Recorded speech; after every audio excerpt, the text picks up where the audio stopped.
अस्सलाम वालेकुम नाज़रीन, आप देख रहे हैं प्रोग्राम 7 से 8। मैं हूं किरण नाज। सियासी गहमा गहमी है, बल्कि सूरत हाल गहमा गहमी से ज़्यादा गंभीर हो गई है। नवाज शरीफ साहब ने APC में सख्त तकरीर करके सियासत में एक जारहाना एंट्री दी थी और सारी तवज्जो अपनी जानिब करवाई थी। लेकिन जरदारी साहब को ऐसे ही सियासत का बादशाह नहीं कहा जाता।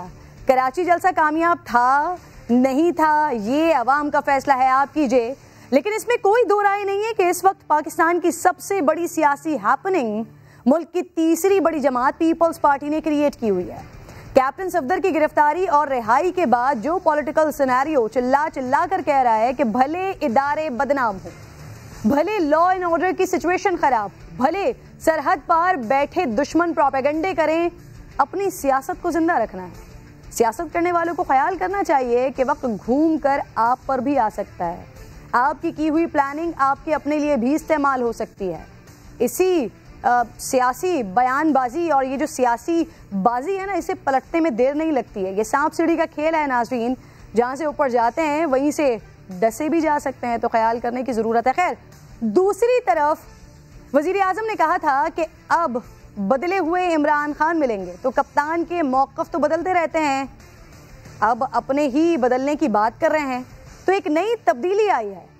पिछले दिनों विफाकी वज़रा को बयानात से, बयानबाजी से रोकने वाले वज़ीर आज़म ने पंजाब के वज़रा को टास्क दे दिया है कि ईंट से ईंट बजाए रखें। यानी अब टीवी टॉक शोज़ में दमादम मस्कलंदर होगा। अलीम खान, यास्मीन राशिद साहिबा, असलम इकबाल, मुराद रास और दीगर वज़रा भी आपको फयाजुल हसन चौहान वाला फ्लेवर देने की कोशिश करेंगे। वज़ीर आज़म साहब, क्या ही अच्छा होता आप वज़रा को ये ताकीद करते कि अपोजिशन को जवाब बातों से नहीं, कारकर्दगी से दें। पंजाब के सारे प्रोजेक्ट्स वो हैं जिन पर आपने सिर्फ तख्ती लगाई है, बाकी 2 साल से होने वाली बयानबाजी से आवाम के कान तो भरे, पेट खाली हैं। उसके लिए कुछ करें खान साहब, तब्दीली लाएं, कारकर्दगी दिखाएं, क्योंकि इसका कोई मुतबादिल नहीं होता। प्रोग्राम में आपको खुशामदीद कहूंगी नाज़रीन, और सबसे पहले आगाज में जो मैं बात करने जा रही हूँ, करप्शन करप्शन करप्शन का शोर, इंक्वायरीज, रेफरेंसेस, समातें और फिर तवील इल्तवा। लेकिन अब ऐसा नहीं होगा। सुप्रीम कोर्ट ने बड़ा हुक्म दे दिया है, करप्शन केसेस जल्द अज जल्द निपटाए जाएंगे। सुप्रीम कोर्ट ने गैर जरूरी इल्तवा की ममानियत और रोजाना समातों का हुक्म दे दिया है।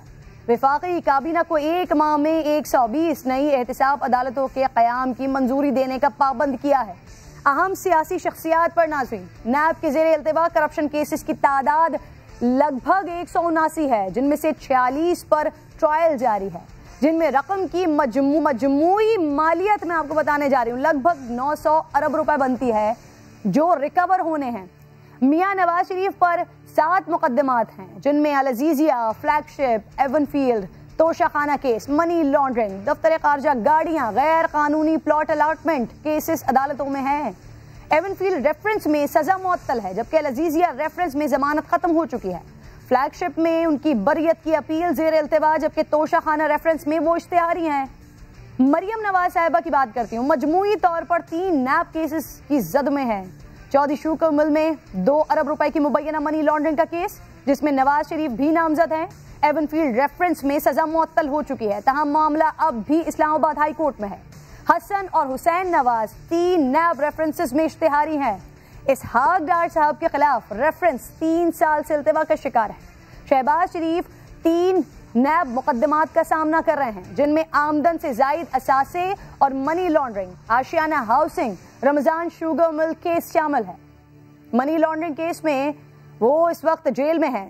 हमजा शहबाज पर 2 केसेस, शाहिद खाकन अब्बासी और मिफ्ता इस्माइल पर कौमी खजाने को 1 अरब 54 करोड़ रुपए का नुकसान पहुंचाने का केस ज़ेर इल्तिवा है। आसिफ अली जरदारी साहब की बात भी कर लेती हूँ, उनके खिलाफ 50 अरब से जायद मालियत के 4 बड़े केसेस ज़ेर समात हैं, जिनमें पाकलिन, मनी लॉन्ड्रिंग, ठट्टा वाटर सप्लाई और तोशाखाना रेफरेंस शामिल है। फरियाल तालपुर साहिबा, इन पर मनी लॉन्ड्रिंग केस चल रहा है। खुर्शीद शाह साहब, राजा परवेज अशरफ, डॉक्टर आसम हुसैन, शर्जील इनाम मेमन, आगा सिराज दुरानी, सबके केसेस सालों से इल्तिवा का शिकार हैं। अब इनकी परेशानी नाजरीन बढ़ने वाली है, क्योंकि अब रोजाना की बुनियाद पर जब समात होगी, ये केसेस, अहम फैसले इस पर सामने आएंगे, तो अब ऑब्वियसली बढ़ने वाली है। सबसे पहले मैं आगाज में अपने नुमाइंदगान को लेना चाहती हूँ समात टीवी के, और उनसे ये जानने की कोशिश करती हूँ कि कहाँ पर केसेस जो ज़ेर इल्तिवा हैं। शहजाद मुझे ज्वाइन कर चुके हैं, शहजाद अली।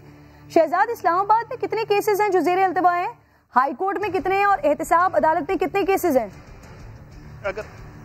जी बिल्कुल किरण, अगर मैं आपको बताता चलूँ तो इस्लामाबाद की एहतसाब अदालत में साबिक सदर आसिफ अली जरदारी के इस वक्त जो है वो 3 केस ज़ेर इल्तवा है, जबकि साबिक वज़ीर आज़म नवाज शरीफ का एक रेफरेंस जिसमें उन्हें इश्तिहारी करार दिया गया है और हुकूमत को ये कहा गया कि नवाज शरीफ को गिरफ्तार करके जो है वो एहतसाब अदालत के सामने पेश किया जाए। नवाज शरीफ की जो तमाम जदाद है उसको भी जब्त करने के अहकाम जारी किए गए हैं। नैब चूँकि 900 अरब रुपये रिकवर करवाना चाहता है और एहतसाब अदालतों में चूँकि मुकदमात जो थे वो इल्तवा का शिकार होते थे, बयानात कलम बंद करते हुए जो वकला हजरात थे वो लंबी लंबी तारीखें लेते थे। और अगर इस्लामाबाद की मैं बात करूँ तो इस्लामाबाद की हाई कोर्ट में भी जो है वो मरियम नवाज, हसन नवाज, हुसैन नवाज को इश्तिहारी करार दिया जा चुका है। मरियम नवाज का जो एवन फील्ड में बरियत की दरख्वास्त है वो भी यहाँ पर ज़ेर समाअत है। इसके अलावा नवाज शरीफ की अपीलें अल अज़ीज़िया और फ्लैगशिप में जो है वो इस्लामाबाद हाई कोर्ट में ज़ेर समाअत हैं। इसके अलावा अगर मैं बात करता चलूँ तो साबिक सदर आसिफ अली जरदारी पर जो है वो 3 रेफरेंसेस है इस वक्त। ठट्ठा वाटर सप्लाई और जाली बैंक अकाउंट केस में जो है वो नैब कोर्ट में ज़ेर समाअत है। और आज सुप्रीम कोर्ट का चूंकि हुक्म भी इस हवाले से आया है और हुकूमत को कहा गया है कि 120 नई अदालतें जो है उनका क़याम अमल में लाया जाए और एहतसाब अदालतों को ये भी डायरेक्शन दी गई हैं कि बिला ताख़ीर जो है वो तमाम मुकदमात को जल्द अज जल्द निपटाया जाए। इस हवाले से जो है वो सुप्रीम कोर्ट की आज डायरेक्शन भी सामने आई हैं ताकि जो है वो इन केसेज को 900 अरब रुपये से ज़ायद के ये केसेज हैं जिनमें जो है साबिक सदर आसिफ अली जरदारी पर जो है वो 50 अरब रुपए, मरियम नवाज और नवाज शरीफ के ऊपर जो है वो 2000 अरब रुपए की जो है करप्शन की जो है तहकीकात इस वक्त चल रही है। शहबाज शरीफ, हमजा शहबाज और इसके अलावा जो है वो जाले रहनुमा जो है वो राजा परवेज अशरफ, इनके खिलाफ भी 28 अरब रुपए का जो रेंटल पावर का केस है वो भी चल रहा है। और किरण ये भी मैं आपको बताता चलूँ कि इसहाक डार का जो केस है वो भी 3 साल से यहाँ पर इस्लामाबाद की एहतसाब अदालत में जो है वो ज़ेर इल्तवा है, क्योंकि इसहाक डार जो है वो मफरूर हो चुके हैं, वो इस वक्त लंदन में बैठे हुए हैं और ये तमाम मुकदमा जो है वो ताख़ीर का शिकार हैं और नैब को इस हवाले से रिकवरियों में जो है वो काफ़ी मुश्किलात का सामना है, जिस पर आज जो है वो सुप्रीम कोर्ट ने जो है वो वफाकी हुकूमत को डायरेक्शन ये इवेंट्स भी रोजाना की बुनियाद पर आ रही होंगी सामने। नई मशरफ भट्ट भी मुझे ज्वाइन कर चुके हैं, इसके अलावा इरफानुल हक भी साथ मौजूद हैं और शाह हुसैन तरीन भी साथ मौजूद हैं। सबसे पहले नईम आपकी तरफ आना चाह रही हूँ, ये बताइएगा ये शरीफ फैमिली के खिलाफ जो रमजान शुगर मुल्क का केस है ये ऐसा है जिसमें लगता है कि पूरी फैमिली इन्वॉल्व है, क्या केस है ये और अब क्या पोजीशन है इन केसेस की? बेसिकली किरण 4 चीज़ें हैं जो कि आपस में चारों लिंक भी हैं और थोड़ा थोड़ा फ़र्क भी है इसमें। पहला जो इनमें से 3 जो हैं केसेस वो शरीफ ख़ानदान पे हैं और एक जरदारी साहब का, लेकिन चारों लिंक्ड हैं आपस में। लिंक इस तरह है कि जो पहला चौधरी शुगर मिल है, आप रमज़ान शुगर मिल नहीं, चौधरी शुगर मिल है, जहाँ पर शरीफ फैमिली का हर तकरीबन फ़र्द जो है वो इसमें मनी लॉन्ड्रिंग का उन पर इल्ज़ाम है और नवाज शरीफ और मरियम नवाज जो हैं वो इस पर ज़मानत पर हैं, वो गिरफ्तार भी हुए थे इस केसेस में और इसमें अभी तक रेफरेंस दायर नहीं हुआ। उसकी वजह यह है कि 4 इसमें गैर मुल्की एक ख़ानदान वो लोग हैं वो डायरेक्टली इन्वॉल्व हैं, तो उनसे अभी तफ्तीश होना बाकी है। यही शहजाद अकबर साहब ने बताया है कि इसलिए उसका रेफरेंस अभी आना है और वो काफ़ी बड़ा केस है और उसका लिंक जो है वो जरदारी साहब के केस से ये भी है इस तरह कि जो ओमनी केस है या जाली अकाउंट्स का जो जरदारी साहब पे है वो उसमें एक किरदार है नासिर लूता। नासिर लूता जो है वो यूई के इन्वेस्टर जो है वो वादा माफ गवाह बन चुके हैं जो जरदारी साहब वाला जाली अकाउंट्स का केस है, जबकि यहाँ पर आके चौधरी शुगर मिल में एक बड़ी अजीब बात है कि नासिर लूता के एक तरफ से जो टीटीज और जो पैसे हैं वो मरियम नवाज को डायरेक्टली आए हुए हैं, तो उस पर आकर उन्होंने उसमें कहा है कि उसका इससे कोई ताल्लुक नहीं। जो शरीफ चौधरी शुगर मिल और शरीफ खानदान के केसेस हैं ये मेरा नाम इस्तेमाल किया गया है, लेकिन जरदारी साहब वाले केस में वो वादा माफ गवाह बन चुके हैं। ये एक चीज़ हो गई।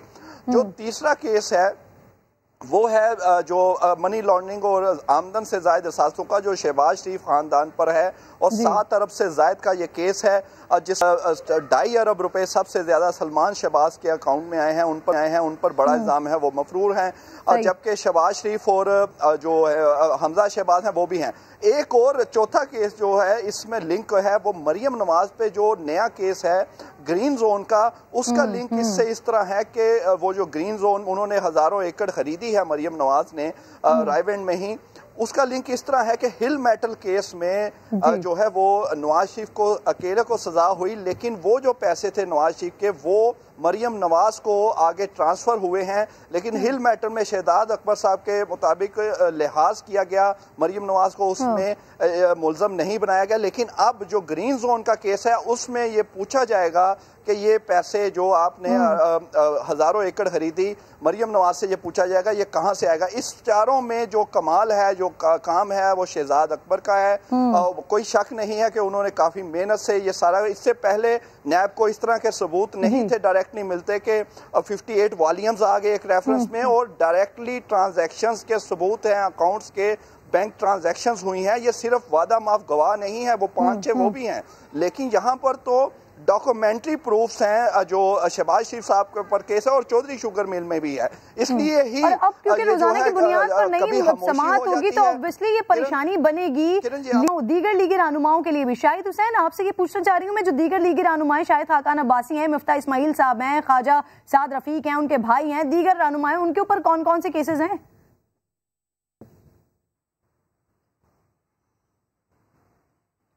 आज सबसे पहले तो हम इन केसों को, अगर आप ये देख लें कि अदालत ने इन केसों को निपटाना कैसे है, तो इसकी 2 स्टेजेस होती हैं, एक फर्द जुर्म से पहले और एक फर्द जुर्म के बाद। जैसे चौधरी शुगर मिल की ही अगर हम मिसाल ले लेते हैं, इसकी तफ्तीश अभी मुकम्मल होना बहुत मुश्किल है। उसकी वजह यह है कि इसके अंदर जो मुल्जिमान हैं, जैसे मियां नवाज शरीफ हैं, वो इस वक्त यहाँ मौजूद नहीं है, क्योंकि पहले ही जिस्मानी रिमांड के बाद जब उनका वो खत्म होना था जिस्मानी रिमांड, वो नैब ही की तहवील के अंदर वो बीमार हो गए और मुल्क से बाहर चले गए। तो यूं मुल्जिमान, अगर मरकजी मुल्जिमान ही किसी केस के मिसिंग हो जाएं और वो उसमें शामिल तफ्तीश भी ना हो, तो ऐसी सूरत में उसकी तफ्तीश को कंक्लूड करना, उसको रेफरेंस तक पहुंचाना या उसमें फर्द जुर्म आयद किया जाना जो है वो काफी मुश्किल काम हो जाता है। इसी तरह अगर एक दूसरा जैसा केस है मनी लॉन्ड्रिंग का शहबाज शरीफ की फैमिली के ऊपर, इसके अंदर भी एक मुश्किल मरहला ये है कि इसमें कुछ मुल्जिमान जो हैं वो पेश हैं, कुछ गिरफ्तार हैं, जबकि कुछ मुल्जिमान पेश ही नहीं हो रहे। उनके खिलाफ इश्तिहारी की कार्रवाई चलनी है और इश्तिहारी की कार्रवाई के लिए जब इश्तिहार जारी कर दिया जाता है तब भी 1 माह की मोहलत दी जाती है कि मुल्जिम जिसके इश्तिहार जारी हुए हैं वो यहाँ पर पेश हों। तो 1 माह का गैप तो आना ही आना है, उसको किसी भी सूरत में जल्दी नहीं किया जा सकता, क्योंकि ये कानून ही की रिक्वायरमेंट है। तो अमूमन केसों में होता यह है कि फर्द जुर्म से पहले जो उसका पीरियड है उसके अंदर अगर मुल्जिमान की हाजिरी ही मुकम्मल ना हो तो फिर उस सूरत में केस डिले होता है। अलबत्ता जो फर्द जुर्म आयद हो जाती है तो उसके बाद शहादतें आना शुरू हो जाती हैं। पिछले जो केसेस जिन लीगी रहनुमाओं का किया है शाहिद, ये कितने अरसे से पेंडिंग का शिकार है केसेस?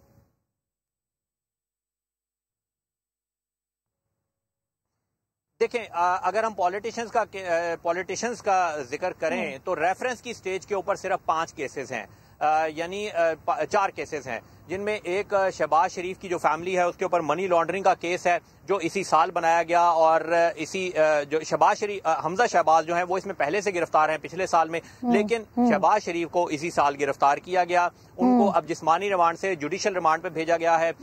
उनकी हद तक जो है वो रेफरेंस अभी तक फाइल नहीं हुआ। अलबत्ता बाकी बड़ा मशहूर जमाना जुमला भी शहबाज शरीफ साहब का कि मुझ पर एक जन भी साबित कर दी जाए तो अपना नाम बदल दूंगा, लेकिन नहीं, आप कह रहे हैं कि अभी बड़े स्ट्रॉन्ग और डॉक्यूमेंटेड प्रूफ्स मिल चुके हैं। मेरे साथ मौजूद हैं इरफानुल हक भी। इरफान, जरा आप मुझे बताइएगा कि ये कराची में सिंध की पॉलिटिक्स में तो बड़े बड़े नाम सुने थे, शर्जील इनाम मेमन साहब का नाम, डॉक्टर आसिम हुसैन का नाम, गिरफ्तार भी ये लोग रहे, 500-500 अरब की करप्शन भी इनके ऊपर रही। वो 5-5 साल हो गए इन केसेस को लटकते हुए। जी किरण, बहुत हाई प्रोफाइल केसेस हैं जो सिंध की एहतसाब अदालतों में ज़ेरे मैं आपको बताऊं कि सिंध के एहतसाब अदालतों में कमोबेश 40 के लगभग केसेस हैं, जिसमें कई हाई प्रोफाइल केसेस शामिल हैं। डॉक्टर आसिम हुसैन के खिलाफ 2015 में 2 रेफरेंसेस दायर किए गए थे, जिसमें एक 462 अरब रुपए की करप्शन का रेफरेंस था, जिस पर नैब की जानिब से उन पर इल्ज़ाम लगाया गया है कि जब वो वफाकी मुशीर थे, वज़ीर-ए-आज़म के मुशीर बराए पेट्रोलियम थे, तो उन्होंने मसनूई गैस की किल्लत पैदा की, यूरिया को इम्पोर्ट किया और जो पेट्रोलियम की मसनूआत हैं उनकी कीमतें बढ़वाईं। इन सब का की जो करप्शन है उसमें 462 अरब रुपए की करप्शन शामिल है। इसके अलावा डॉक्टर आसिम हुसैन पे एक 17 अरब रुपए की करप्शन यानी JJVL रेफरेंस अभी ज़ेर समाअत है। शर्जील मेमन के खिलाफ 2 रेफरेंसेस बनाए गए हैं जो कि 2016 और 2017 में दायर किया गया है। खुर्शीद शाह के खिलाफ तकरीबन 1.5 अरब रुपए की करप्शन का जो रेफरेंस है वो दायर किया गया है। सिंध की यानी कराची की एहतसाब अदालत में साबिक वज़ीर-ए-आज़म शाहिद खाकान अब्बासी के खिलाफ भी एक रेफरेंस ज़ेर इल्तवा है, जिसमें उन पर इल्ज़ाम है कि उन्होंने PSO में गैर कानूनी भर्तियाँ की हैं। इस तरह कई हाई प्रोफाइल केसेस हैं। आगा सिराज दुरानी जो स्पीकर से ठीक है इरफान, बहुत बहुत शुक्रिया, आपका बेहद शुक्रिया। नईम अशरफ भट्ट आप भी साथ मौजूद थे, आपका भी बेहद शुक्रिया। तो नाज़रीन, ये जो पॉलिटिकल हैपनिंग इस वक्त क्रिएट की हुई है, एक आम तासुर ये भी दिया जा रहा होता है कि ये शायद ब्रीदिंग स्पेस के लिए अपोजिशन की जानिब से ये सब कुछ किया जा रहा है। तो अब तो मामला और ज़्यादा मुश्किलात का शिकार होते हुए दिखाई दे रहे हैं कि जब रोज़ाना की बुनियाद पर समाअत होगी, डेवलपमेंट्स होंगी। बहरहाल अगले सेगमेंट की जानिब बढ़ रही हूँ। कैप्टन रिटायर्ड सफदर मुसलसल खबरों में गर्दिश कर रहे हैं, जिनकी गिरफ्तारी मौमा बन चुकी है। मुकदमा किसके दबाव पर बनाया, IG को किसने हटाया, गिरफ्तारी की तारीख के लिए कौन आया, कुंडी किसने तोड़ी, अब तक कुछ भी मालूम नहीं हो सका ना। यकीनन सिंध हुकूमत यहाँ भी कुछ ना कुछ छुपा रही है। पहले IG और मुबैना अगवाकार के दरमियान होने वाली बातें लफ्ज ब लफ्ज बताते रहे, फिर क्या मालूम ही नहीं किसने बुलाया। अब ये भी कह रहे हैं कि सिंध हुकूमत के खात्मे की धमकी दी गई, लेकिन बताने से कासिर हैं कि वो धमकी दी किसने थी। सुनिए जरा। कुछ हुआ था उन 2 दिनों में, कई चीजें जो मैं बता सकता हूँ, कई चीजें मैं नहीं बता सकता। बड़ी बातें हुई कि तुम्हारी हुकूमत खत्म हो जाएगी, हुकूमत खत्म हो जाएगी। तो हुकूमत हमारे मेहमानों की इज्जत, हमारी इज्जत, हमारी इज्जत। तो नाज़रीन, सिंध सरकार प्रेस कॉन्फ्रेंस में कहती है कैप्टन सफदर मासूम है, उनके साथ जो हुआ उसके बाद तो हम तो मुंह दिखाने के काबिल ही नहीं रहे। लेकिन अदालत जाकर कहते हैं कि जज साहब इसको छोड़ना मत, उसने बहुत गलत काम किया है। फिर मीडिया पर आते हैं और कहते हैं हमने तो जमानत की मुखालिफत की ही नहीं है। सुनिए। खुद जब ये कल वाक़या हुआ था तो I spoke to the lawyer to confirm is, जो कि जावेद साहब हैं मुस्लिम लीग नून के लॉयर। उन्होंने कहा जी ऐसा कुछ भी नहीं हुआ और बिल्कुल प्रोसिक्यूशन ने कहीं भी अपोज नहीं किया। तो ये एक गलत खबर फैलाई गई थी जिसको हमने डिनाई कर दिया है और मरियम नवाज साहिबा ने भी इस बात की क्लियरिफिकेशन दी। तालपुर साहब ने जो कहा मैं इसकी तस्दीक करना चाह रहा हूँ, कोर्ट के अंदर उन्होंने कोई मुखालफत नहीं की। तो नाज़रीन, जिस वक्त तैमूर तालपुर साहब इसे डिनाई कर रहे थे उस वक्त भी टीम समा इस पर स्टैंड किए हुई थी कि ये सही खबर है, और आज पर ये आया भी हो गया। अदालत का हुक्मनामा आया जिसमें वाजे है कि सिंध के प्रोसिक्यूटर ने लीगी रहनुमा को जमानत देने की मुखालिफत की थी। ये सारा मामला आर्मी चीफ के नोटिस के बाद थमने ही लगा था कि वफाक तीली लेकर आ गया। करना कराना कुछ नहीं है, सिर्फ बयान दे देकर गर्द को बैठने नहीं देनी। खुद इंक्वायरी करते नहीं है, लेकिन मानने को भी तैयार नहीं है कि पुलिस ने जो कुछ किया वो खुद किया। विफाकी वजीर कहते हैं सब बिलावल हाउस के इशारों पर हुआ है, वरना सिंध पुलिस तो पहले ट्वीट कर चुकी थी कि मरियम के शौहर की गिरफ्तारी कानून के मुताबिक है। इस मामले में अब मजीद नाज़रीन ट्विस्ट आ चुका है, जब नून लीग के तर्जुमान और नवाज शरीफ के तर्जुमान अलग अलग डगर पर नजर आए। कैसे, वो दिखाती हूँ आपको। फिर मुस्लिम लीग नून की जानिब से नाज़रीन कहा जाता है कि डिवाइड की बातें ना करें, कोई डिवाइड मुस्लिम लीग नून में नहीं है। लेकिन जब इस तरह के स्टेटमेंट सामने आते हैं तो बड़ा वाज़े तौर पर पता चलता है यानी सारी मुस्लिम लीग नून जो है वो सारे मामले का जिम्मेदार वज़ीर आज़म साहब को ठहरा रही है। लेकिन नवाज शरीफ साहब के और मरियम नवाज साहिबा के जो तर्जुमान है वो तमाम मामला इदारों पर डालने पर तुले हुए हैं। वैसे पीपल्स पार्टी भी सारे मामले का जिम्मेदार खान सरकार को गिरदानते हैं, लेकिन नून लीग का इस इंक्वायरी में एक और मुतालबा भी है। वो चाहते हैं कि 4 दीवारी का तकद्दुस पामाल होने का जो मामला है इसमें शामिल किया जाए, क्योंकि बकौल मरियम। मैं आपको ये बताना चाहती हूँ कि आज सुबह क्या हुआ। आज सुबह फजर के बाद जब हम सोए, रात क्योंकि देर हो गई थी जलसे से वापस आते हैं, कोई 6:15 के करीब टाइम हुआ जब हमारा दरवाजा बहुत जोर से किसी ने पीटना शुरू कर दिया। मैं सो रही थी, सफदर भी सो रहे थे, तो मैंने कहा सफदर से, मैंने कहा मुझे लगता है हमारे कमरे का कोई दरवाजा बजा रहा है। उन्होंने जब दरवाजा खोला, उठकर बाहर पुलिस खड़ी थी, उन्होंने कहा कि हम आपको गिरफ्तार करने आए। मैंने कहा अच्छा, मैं कपड़े पहन लूँ, कपड़े तब्दील कर लूँ, मैं आपके साथ चलता हूँ। और उन्होंने वो जो सिक्योरिटी लैच होता है दरवाजे का, उसको तोड़ा और कमरे के अंदर आ गए। मैं सो रही थी, मैं बेड में थी। सफदर ने उनको कहा कि आप अंदर मत आएं, मैं बाहर आ रहा हूँ, आप अंदर मत आएं, मैं अपनी दवाइयाँ दे रहा हूँ। कि वो अंदर आ गए और सफदर को गिरफ्तार करके ले गए। अच्छा नाज़रीन, इसमें इंटरेस्टिंग बात यह भी है कि मरियम साहिबा का पहला ट्वीट और फिर ये प्रेस कॉन्फ्रेंस, इसमें भी थोड़ा कॉन्ट्रडिक्शन था। बहरहाल पंजाब के वजीर इत्तलात वो कोई और कहानी सुना रहे हैं, उनकी बात भी सुनवा देती हूँ आपको। अक्ल ये मानती है कि उस टाइम वकूए के वक्त अगर बेगम सफदर अवान साहिबा के कमरे के अंदर ये सारी तोड़ फोड़ या कोई हंगामा या कोई अटैक या कोई रश, चाहे पुलिस का था चाहे किसी का भी था, हुआ होता और बेगम सफदर अवान साहिबा ने वीडियो या फुटेज ना बनाई होती और उसको सोशल मीडिया पे ना चढ़ाया होता। तो जनाबे वाला, मैं दावे से कहता हूं अभी इन्वेस्टिगेशन होगी तो पता चल जाएगा। सफदर रवान साहब अपने कमरे में थे, बेगम सफदर रवान साहिबा अपने कमरे में थी, और यहाँ पे ड्रामा रचाया जा रहा है जनाब। चादर चार दीवारी डिस्टर्ब हो गई। तो यानी मरियम पर खातून कार्ड खेलने का इल्जाम लगा रहे हैं। वजीर आला सिंध अपने 5 वज़रा पर मुश्तमिल कमेटी की तश्कील का ऐलान कर चुके हैं। अब देखना यह है नाज़रीन कि को कमांडर और सिंध हुकूमत की रिपोर्ट में क्या बात सामने आती है, और क्या फिर ये बड़ा आम सवाल होगा कि नून लीग किस रिपोर्ट को मानेगी। इसी पर बात करने के लिए मुस्लिम लीग नून के सीनियर रहनुमा है तारिक फजल चौधरी साहब मेरे साथ मौजूद होंगे, उनको भी मैं खुशामदीद कहूंगी, और उसके साथ साथ तैमूर तालपुर साहब भी मेरे साथ मौजूद हैं पाकिस्तान पीपल्स पार्टी से। तैमूर साहब, सर, आपने दावा किया था कि समा ने जो खबर नशर की थी, सिंध हुकूमत ने अदालत में कैप्टन सफदर की जमानत की मुखालिफत की। आज कैप्टन रिटायर्ड सफदर के केस में हुक्मनामे में इस बात की तस्दीक हो गई है सर कि सिंध के प्रोसिक्यूटर ने जमानत देने की मुखालिफत की थी। अब आप क्या कहेंगे? मेरे पास तो कोई इन्फॉर्मेशन नहीं। मैं तो आज फिर मिला था उनके लॉयर से, उसने कैसे कोई बात ही नहीं है। ये किसने, कहाँ से ये बात निकली है? सर, अब तो रिटर्न हुक्मनामा आ चुका है। अब क्या मालूम है या नहीं है? अब तो सवाल ये है कि अगर आपने नहीं कहा तो क्या प्रोसिक्यूटर ने खुद से फैसला कर लिया? वो है तो प्रोसिक्यूटर के खिलाफ एक्शन लिया जाएगा, बिल्कुल लिया जाएगा। That's great, sir. CM Sindh ने दावा किया था कि उन्हें इसी केस में धमकी दी गई कि उनकी हुकूमत गिरा दी जाएगी। अब इतनी हिम्मत कर ली है तो फिर ये भी बता दें कि धमकी आखिर कहां से आई, किसने दी? वजीर था पीटीआई हुकूमत का। तैमूर साहब, किसने दी है, नाम तो बता दें।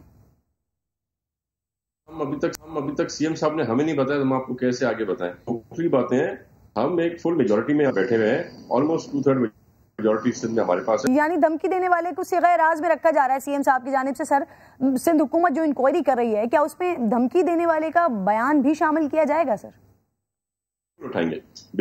बेसिकली ये सारी चीजें इसमें ला के प्रूफ करनी है हमें, जो उन्होंने बातें की, जो उन्होंने धमकियां दी, जो पुलिस अफसरान को इनके वज़रा ने धमकियां दी, जो इनके किराए के जो हैं तर्जुमान, जो जाके बैठे थाने में, लैंड ग्रैबर्स, उन्होंने जो किया, उन्होंने जो बातें की, उनकी रिकॉर्डिंग भी हम लाएंगे सामने और हर चीज पेश करेंगे ताकि ये हर किसी के सामने क्रिस्टल क्लियर हो जाए कि क्या हुआ, क्यों हुआ, और इस पूरी इंसिडेंट के पीछे किसका हाथ था। हम सब को बेनकाब करना चाहते हैं। तैमूर साहब, मैं एक और मामले पर भी आपसे बात करना चाह रही हूँ। सर, नून लीग बार बार कह रही है कि मरियम कमरे में थी और पुलिस ने कुंडी तोड़ दी, इस मामले को भी शामिल किया जाए। तो क्या सिंध की जो इंक्वायरी हो रही है, ये मामला उठाया जाएगा, ये शामिल किया है उसमें?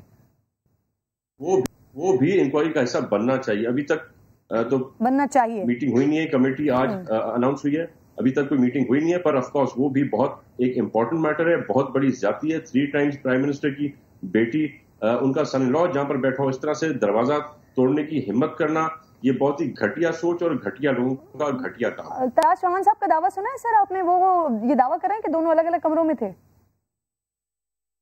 फयाजुल हसन चौहान सबसे बड़ा, निहायती बड़ा झूठा है, जिसके बारे में सबको पता है। जितनी बातें करता है, जो बयान देता है, वो सारे उलट होते हैं। जब भी कोई बात समझनी हो ना आपको, और आपको हकीकत पता करनी हो, तो जो भी बात फयाज कहे उसका उल्टा समझ लिया करें, तो आपको हकीकत पता चल जाएगी। तैमूर साहब, ये पाकिस्तान पीपल्स पार्टी, पूरा जो ये सिनेरियो क्रिएट हुआ, पूरा मामला हुआ, इसका जिम्मेदार आखिर किसको समझती है? वजीर आजम पाकिस्तान को या किसी और को? सर, आजम पाकिस्तान, क्योंकि हर चीज उनके कहने पे हुई है, हर चीज में उनकी इन्वॉल्वमेंट थी। अगर कहीं पर मैं किसी को कॉल करके धमकाऊंगा, डराऊंगा, तो मेरे पास चीफ मिनिस्टर सिंध के पावर्स मैं इस्तेमाल करूंगा। उसी तरह जिन वज़रा ने फोन किए, इनके एमपीएस ने जो धमकियां दी, जो उन्होंने तमाशे किए थानों में जाकर, इस चीज का जिम्मेदार इनका बॉस है, और इनका boss prime minister of Pakistan है। इसीलिए तो पूछ रही हूँ, तो फिर बता दें धमकी किसने दी। अगर वजीर आजम पाकिस्तान को आप जिम्मेदार ठहरा रहे हैं, तो चले फाइनली मुझे ये बता दें कि जो इंक्वायरी है, ये मुकम्मल कब तक हो जाएगी? कोई वक्त दिया गया है वज़रा को? कोई टाइमलाइन तो नहीं मिली एज सच, TORs के अंदर कोई टाइमलाइन नहीं है, पर इंशाल्लाह 10 दिन के अंदर अंदर हम इसको डिसाइड करना चाहते हैं। सब बहुत बहुत शुक्रिया सर, आप प्रोग्राम में साथ मौजूद थे। एक छोटा सा ब्रेक मुझे लेना है, ब्रेक के बाद वापस आ रहे हैं।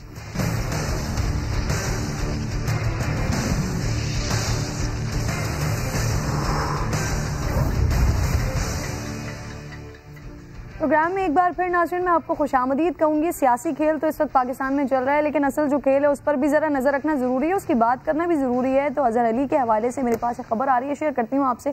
टेस्ट टीम की क़यादत से इनकी छुट्टी यकीनी हो गई है। दौर है न्यूजीलैंड के लिए विकेट कीपर मोहम्मद रिजवान या बाबर आजम को कप्तानी मिलने का इम्कान है। समा ने गुज़िश्ता महीने ही अजहर अली को कप्तानी से हटाए जाने की खबर दी थी। अब इस पे मजीद अब जो डेवलपमेंट सामने आई है, शुएब जट मेरे साथ मौजूद हैं। शुएब जट, ये 1 महीने पहले खबर दी गई थी और अब ये छुट्टी यकीनी हो रही है।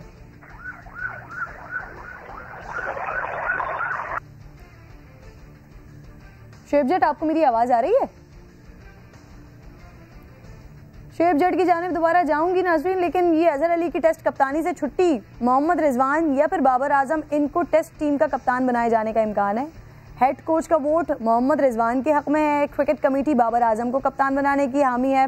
पिछले महीने समा ने बताया था नाज़रीन को अपने कि अजहर अली साहब को कप्तानी से हटाने की खबरें आ रही हैं और अब जो माहौल बन रहा है इस वक्त कौमी टीम के अंदर, स्पेशली टेस्ट टीम के हवाले से, उससे ये वाजे हो गया है कि अब ऐसा ही होने जा रहा है। ऐसा ही है ना शुएब? जी बिल्कुल ऐसा ही है। कुछ महीने पहले हमने गुज़िश्ता माह ये खबर दी थी जब वज़ीर आज़म से मुलाकात हुई थी मिसबाहुल हक की, और उसमें अजहर अली भी शामिल थे, मोहम्मद हफीज भी शामिल थे। उस मुलाकात के बाद ही जो है वो कह दिया गया था कि अजहर अली को कप्तानी से हटा दिया जाए। हमने ये खबर दी थी, उस टाइम पाकिस्तान क्रिकेट बोर्ड हो या दीगर हल्के हो, वो सब इस खबर को डिनाई कर रहे थे, लेकिन ये खबर अब सच होने जा रही है। अजहर अली जो है वो दौरे न्यूजीलैंड में पाकिस्तान टीम की क़यादत नहीं करते हुए नजर आएंगे। टेस्ट टीम में जो है वो मुमकिन तौर पर बाबर आजम और जो मोहम्मद रिजवान है, इन दोनों में किसी एक को क़यादत सौंपी जाएगी। अब तक जो इत्तलात आ रही है उसमें यह है कि हेड कोच मिसबाहुल हक जो है वो चाहते हैं कि अगर कप्तान की तब्दीली नागुज़ीर हो तो फिर बाबर आजम को ये जो है मोहम्मद रिजवान को ये सहरा दिया जाए। शुएब, ये मुझे ये बताइए ये वजह हटाना बना क्या है? इनकी परफॉर्मेंस बनी है या फिर जाती पसंदीदगी और नापसंदीदगी वजह बनी है? देखिए, जब दौरे इंग्लैंड में पाकिस्तान की टीम थी तो वहाँ पे एक टेस्ट मैच में पाकिस्तान जीत की पोजीशन में था, लेकिन वो जीता हुआ मैच मसलन हारा, तो उसमें अजहर अली को इसका कसूरवार ठहराया जा रहा था कि वो अच्छी क़यादत नहीं कर सके, टीम को जैसे लड़ाना था वैसे नहीं लड़ा सके। और पूरे वज़ीर आज़म वो मैच जो है वज़ीर आज़म बैठ कर देख रहे थे और उस मैच। अच्छा शुएब, ये भी बड़ा आम सवाल है कि इसमें लॉजिक क्या आती है? 1 साल के लिए लगाया ही क्यों था अजहर अली को? शुएब जट, गालिबन आपको मेरी आवाज़ नहीं पहुंच पा रही है, लेकिन मैं ज़रूर दोबारा आपसे इस चीज़ पर बात। अजहर अली टेस्ट टीम की क़यादत से उनकी छुट्टी हो रही है, उनकी जगह फैसला ये किया जा रहा है या तो रिजवान, मोहम्मद रिजवान हो या बाबर आजम हो, जिन्हें टेस्ट टीम का कप्तान बनाया जाए। तलाल चौधरी साहब ज्वाइन कर चुके हैं मुस्लिम लीग नून से। तलाल चौधरी साहब, खुशामदीद कहूँगी आपको प्रोग्राम में। सबसे पहले तो ज़रा ये कन्फ्यूजन दूर कीजिए सर, आवाम की भी हमारी भी, मुस्लिम लीग नून कराची वाक़े का जिम्मेदार किसको समझती है सर? इमरान खान साहब को या इदारों को?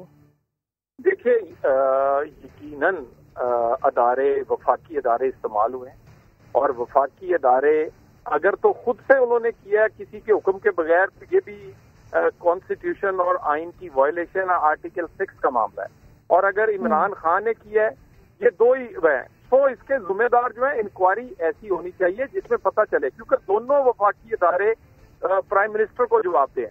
तो प्राइम मिनिस्टर के हुक्म पर हुआ है ये तमाम का तमाम हलफ की खिलाफ वर्जी, या ये इन्होंने खुद किया है, बस इतना सा मामला है। इसके लिए बेशुमार शवाहिद कराची के जर्नलिस्ट के पास, लोगों के पास मौजूद है। सर, शाहिद खाकान अब्बासी साहब कहते हैं इमरान खान ने करवाया। तर्जुमान नवाज शरीफ वो बात करते हैं जो नवाज शरीफ साहब लेकर आगे चल रहे हैं, वो उनकी बात को आगे लेकर चल रहे हैं। सर, ये तो कंफ्यूजन क्रिएट की जा रही है मुस्लिम लीग नून के अपने लोगों की तरफ से। कोई कंफ्यूजन नहीं है। इमरान खान एक कठपुतली है, उसको बैठाया इसलिए गया है कि लीगल मामलात को डिफेंड करे। तो Imran Khan part and parcel है उस पूरी इलीगल ट्रांजैक्शन का जो पाकिस्तान में इलेक्शंस में हुई, और उसमें बहुत सारे इन्वॉल्वमेंट जो है वो हम कह चुके हैं। तो हम अदारों की बात नहीं करते, हम इंडिविजुअल्स की बात करते हैं। ये वाला जो मामला ये बड़ा क्लियर है। 2 वफाकी इदारे हैं, उन्होंने आईजी को अगवा किया है, उसके बेशुमार शवाहिद जो है वो पीपल्स पार्टी के पास और लोगों के पास कराची मौजूद है, फुटेज समेत। तो इससे कोई इनकार नहीं कर सकता। और बाकी रही बात इसकी इंक्वायरी, अगर इसकी इंक्वायरी में सिर्फ लोगों को बचाना है तो वो भी पता चल जाएगा। अगर असल इंक्वायरी करनी है तो वो भी पता चल जाएगा। तलाल साहब, शाहिद मैंने जो सवाल किया था सर आपसे, तो क्या शाहिद खान अब्बासी साहब सर अपनी लीड अलग लेकर चल रहे हैं सर? वो अपना अलग बयानी, अपना अलग मौकफ लेकर चल रहे हैं। बड़ा क्लियर मौकफ जवाब दे दिया। इमरान खान एक पपेट है, इलीगल वो ट्रांजैक्शन है जो इलेक्शंस में की गई है, और ये इसी तरह के इलीगल जो मामला था उसे डिफेंड करता है, अदारों को इस्तेमाल करता है, और अदारों के इस्तेमाल और आप कह रहे हैं सिंध हुकूमत के पास सर आप कह रहे हैं तमाम शवाहिद सिंध हुकूमत के पास मौजूद हैं, वीडियो की सूरत में मौजूद हैं, आप लोगों से डिस्कस किए गए? क्योंकि वजीर आला साहब ने तो अभी तक नाम तक नहीं बताया है कि धमकी किसने दी है। आप लोगों से डिस्कस किया है किसी ने? अगर किरण नाज नहीं सच बोलना चाहती तो मैं कुछ नहीं कह सकता। कराची के बच्चे को पता है क्या हुआ है। आपके कैमराज ने एक लोगों को पता, अपने साफी को बुलाया, जातियात पे हमला ना करें, बात सुन लेना, कुरान पे हाथ रखवाएं और पूछे समा के सब लोगों से। पता नहीं कराची के बच्चे को पता क्या हुआ है। इसके शवाहिद मौजूद है। बिल्कुल वफाकी 2 अदारे इस्तेमाल हुए हैं। अब ये किस तरह इस्तेमाल हुआ, इमरान खान ने कहा या अदारों ने खुद किया, इसका पता चलना चाहिए। और ये कोई लोएस्ट लेवल से नहीं हुआ, ठीक है ना जी। तो सर आप इतनी यकीन से बात करें तलाल साहब, आप इतनी यकीन से बात करें तो कुछ ना कुछ तो आपके साथ शेयर किया होगा ना, आपको बताया होगा ना धमकी किसने दी है, हुआ किसके कहने पर है, तो सर वो बताएं ना। अगर हम तो अमल में हमें भी पता चले तलाल साहब। गुजारिश ये है, बस बहुत कुछ हमने बता दिया है, ठीक है ना, उसको हजम कर लें। बहुत कुछ बता दिया है। और मैं आपको बता दूं, मियां नवाज शरीफ ने जो तकरीर की थी उसका 10 दिन बाद ये इंसिडेंट ने साबित कर दिया कि मियां नवाज शरीफ का एक लफ्ज सच्चा है। अब मियां नवाज शरीफ की तकरीर पर सवाल नहीं उठ सकता। तो फिर सर आप बिलावल की आर्मी चीफ से इंक्वायरी की दरखास्त को दुरुस्त समझते हैं? भाई मैं अपनी मुस्लिम लीग नून की बात करता हूँ। बिलावल साहब या पीपल्स पार्टी का जो मामला है वो आप उनसे प्लीज पूछिएगा। मैं मुस्लिम लीग नून की बात करता हूँ और मैं उसका तर्जुमान हूँ। जी तलाल साहब।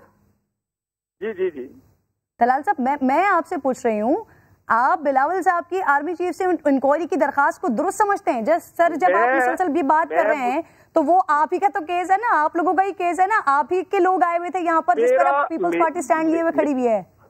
मेरा केस जो है वो मियां नवाज शरीफ ने कौम के सामने पेश किया है, मैं उसका तर्जुमान हूँ।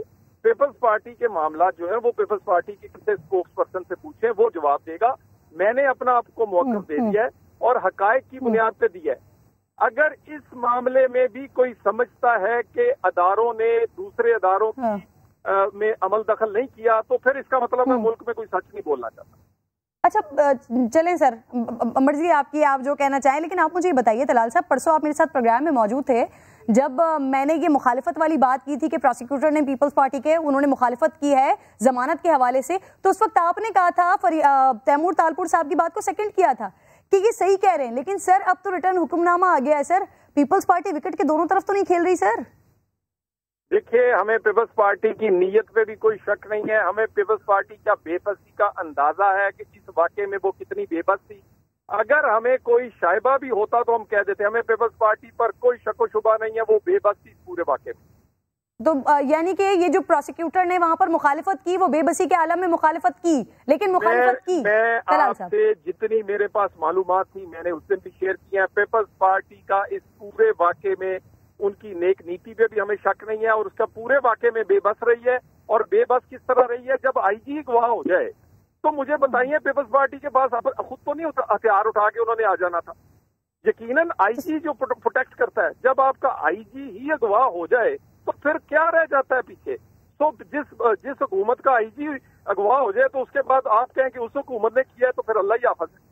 सर ये आगे चलकर ये थोड़ा सा ही मामला आगे चला और यही जो बेबस हैं बेचारी पीपल्स पार्टी और बिलावल भुट्टो साहब, इसी बेबसी के आलम में वो पीडीएम से अलग हो गए तो आप लोग माफ कर देंगे? बहुत बेबस है पीपल्स पार्टी। देखिए, जो मामले पे जहां पर वो बेबस थी, उन्होंने यहाँ पर ये पाकिस्तान में इस तरह के बहुत सारे मामला हुए हैं और बहुत हुकूमतों में हुए हैं। आप जितनी भी कोशिश कर लें ये इत्तेहाद मजबूत होगा। ये पहले वाकया इसलिए किया गया है कि पीडीएम को किसी तरह कमजोर किया जाए। हम पीडीएम में दरार नहीं पड़ने देंगे। हमें कोई शक व शुबा नहीं है उनके लाइट बंद करें, कोई शक व शुबा नहीं है हमें उनकी नीयत पर और इस पूरे वाकये में उनकी कोई इन्वॉल्वमेंट नहीं। अच्छा सर, तो मुशाहिदुल्लाह खान को और सर परवेज रशीद साहब, इन दोनों को जो निकाला गया था, तो यकीनन नवाज शरीफ साहब भी, या फिर वो लोग, कोई ना कोई तो बेबस होगा सर। देखिए, मियां नवाज शरीफ ने तारीख का सबसे बड़ा सच बोला है, और वो सच जो है वो पाकिस्तान के बच्चे बच्चे को पता है। पाकिस्तान में 4 मार्शल लॉज लग चुके हैं, वो आसमान से आके किसी ने नहीं लगाए थे, वो भी जमीन से किसी ने लगाए थे। है कोई आज मानने वाला कि उसकी सजा हुई है किसी एक आदमी को भी? कि पीसीओ के हलफ होते रहे, जज ब्लैकमेल होते रहे, जबरदस्ती फैसले करवाए जाते रहे, यहाँ पर कभी एब्डो लगता है, कभी ग्रेजुएशन आती है, कभी नाअहलियां होती हैं, वो सब कुछ होता रहा है। तो बात यह है, इस मुल्क में होता रहा है। अगर तो इस मुल्क को ठीक करना है तो आए ठीक करें। नवाज शरीफ ने जो कहा है 100% ठीक कहा है, उसको मानना पड़ेगा। और उस बातों को अगर नहीं कोई तस्लीम करता तो इसका मतलब है कि वो सच तस्लीम करने को तैयार नहीं या कमजोर है।